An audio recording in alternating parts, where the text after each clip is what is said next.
என்னடி இன்னும் தூக்கமா? என்ன பண்ணிட்டு இருக்க? சாப்பிட்றதுக்கு என்னதான் இருக்கு, சீக்கிரம் கொண்டாடி.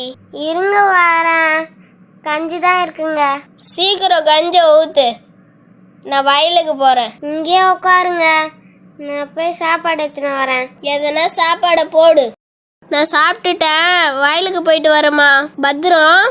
என்ன ராமசாமி, தேதி 3 ஆயிடுச்சு.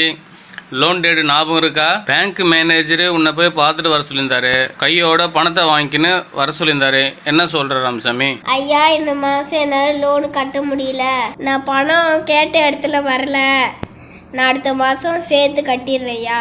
சரி ராமசாமி, இந்த மாதமே லோனு கட்ட முடியலன்னு சொல்கிற. அடுத்த மாதம் எதை வச்சு கட்டுவ? ராமசாமி, 2 மாதம் நீ லோனு கட்டாமல் விட்டுட்டுனா பேங்க்கு உன்னுடைய நிலத்தை எடுத்துப்பாங்க. சும்மா கந்த நிலத்தை உழுது மண்ணை பொண்ணாக்கி வச்சிருக்கேன். மழை இல்லாமல் நான் என்ன செய்வேன்? விவசாயம் பண்ண காசை வச்சு தானேயா கல்யாணம், காது குத்தல், சீமந்தம், சாவு செலவரையும் பார்க்கணும். விவசாயத்தை தானே என் நம்பி இருக்கோம்.